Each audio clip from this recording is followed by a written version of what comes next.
Salam Planter Indonesia. Assalamualaikum warahmatullahi wabarakatuh. Di sore hari yang berbahagia ini, izinkan The Brondol menjawab, bolehkah mencampur pupuk urea dan dengan dolomit pada usia tanam 1 bulan? Pada prinsipnya bahwa saya katakan jangan, lebih baik jangan. Karena bahwa urea dan dolomit ketika dicampur maka bersifat antagonis. Antagonis yang terjadi pada urea dan dolomit ini, maka akibat yang tertimbul ketika dicampurkan, maka bahwa dolomit yang mengandung kalsium magnesium karbonat yang secara kandungannya ada CaO-nya yang akan menaikkan pH tanah, maka kenaikan pH tanah yang signifikan pada daerah perakaran itu ditambah dengan adanya urea, maka efek yang terjadi adalah bahwa urea akan mudah menguap menjadi amoniak. Sehingga kalau ini terjadi yang di dalam perakaran kita, maka efisiensi penyerapan nitrogen dari urea yang diberikan maka sangat tidak efektif.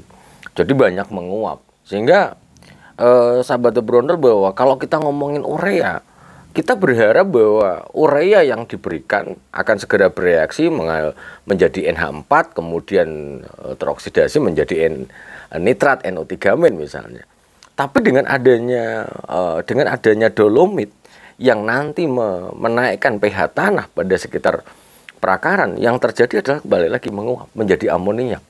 Kalau ini terjadi, ya kita akan mengalami kerugian. Urea dengan 46% nitrogen, kita berharap bahwa efisiensi atau nitrogen yang diserap tanaman adalah optimal. Kalau misalnya jumlahnya menjadi banyak yang menguap, ya jelas rugi. 46% misalnya kita memupuk urea dengan setengah kilogram atau 500 gram pemupukan urea, selain menguap gara-gara panas, ditambah dengan pH yang semakin naik, maka ya semakin banyak yang hilang. Karena bahwa tidak dicampur dengan dolomit aja, urea mesti akan nguap.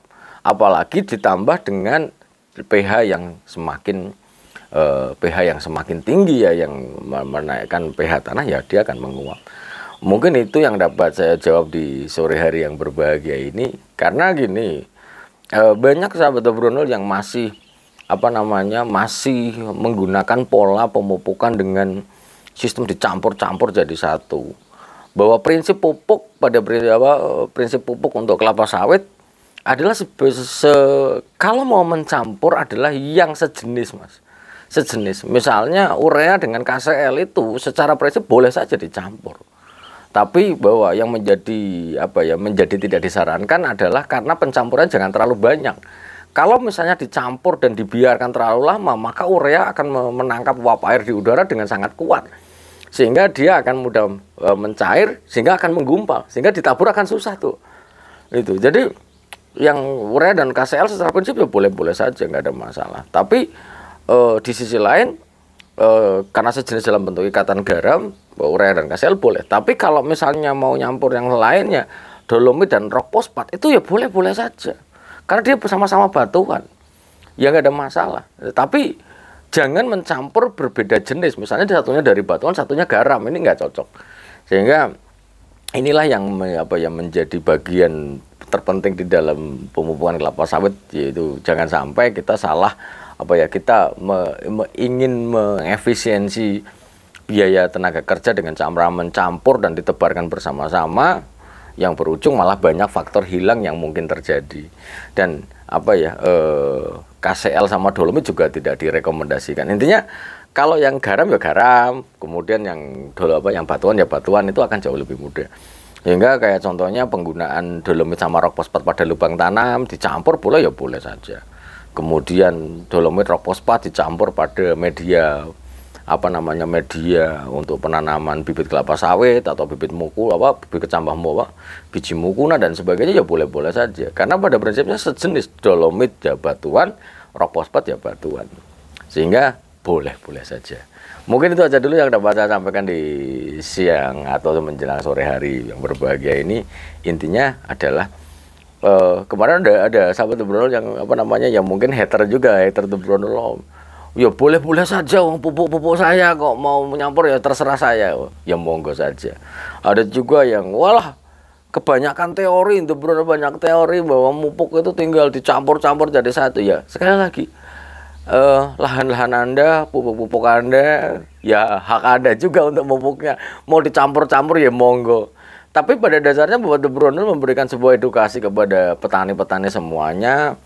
Jangan sampai pupuk yang kita berikan dengan kita berikan dengan tujuan dasar memberikan nutrisi bagi tanaman kelapa sawit yang kita tanam yang berujung terhadap faktor kehilangan yang terlalu tinggi. Kalau faktor hilangnya terlalu tinggi ya sayang. Contohnya urea ya sekarang agak lumayan mahal.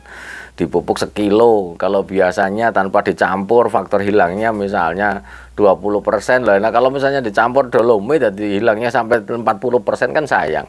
Sehingga inilah dasar untuk Brondel untuk memberikan sebuah edukasi kepada para petani semua, jangan campur-campur. Sekarang gini, mungkin di era sekarang kita petani juga harus berpikir bagaimana mencampur pupuk untuk mengefisiensi tenaga kerja. Di sisi lain bahwa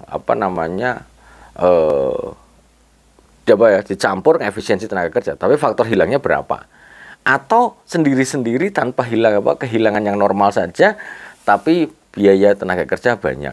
Ini menjadi problematika bagi petani-petani kita. Tapi kalau seandainya saya punya lahan sendiri, kemudian tenaga-tenaga saya sendiri, pupuk-pupuk saya sendiri, dan lahan-lahan saya sendiri, harusnya dipupukkan dengan menggunakan metode dengan berjeda. Bahwa pola pemupukan yang selalu disampaikan oleh guru saya, Mbak Muhayyad dari PPKS, itu selalu mengatakan bahwa benar, bahwa pola pemupukan yang tepat itu adalah odrum, organik, dolomit, rock fosfat, urea, MOP, dan borat. Sehingga kalau ini dijalankan adalah polanya akan sangat baik. Misalnya organik dulu supaya merangsang perakaran dengan sangat baik, kemudian di dolomit itu supaya naik pH-nya sehingga nanti serapan nutrisinya akan menjadi baik. Kemudian rock fosfat setelah nutrisinya pH-nya naik dengan adanya bahan organik perkembangan akar baik, maka dicampur rock fosfat yang dalam artian bahwa mengandung fosfat juga untuk merangsang perakaran tambah baik lagi. Kemudian baru kita beranjak ke vegetatif dengan memberikan urea. Karena bahwa ketika diberikan urea dalam kondisi akar tidak berkembang ya sama juga bohong. Karena penyerapan nitrogen oleh akar itu pakai harus berkembang dulu. Kalau tidak berkembang bagaimana akan menyerap ini? Ini menjadi penting. Kemudian setelah urea, MOP, baru kita berpikir generatifnya supaya bagaimana untuk bunga dan buahnya terserap dengan sangat baik, pembentukan bunga dan buah menjadi baik. Kemudian yang selanjutnya adalah jangan lupa bahwa di dalam pola pemupukan harus ada boratnya. Nah, borat ini baik mineral ataupun gambut tetap wajib diberikan merupakan unsur hara mikro yang kebutuhannya hanya 50-100 gram per pokok per tahunnya, tapi adalah hal yang sangat penting. Sekali lagi hal yang sangat penting. Jika tidak diberikan, maka yang terjadi adalah ABC. Itu. Jadi harus diberikan dengan jangan.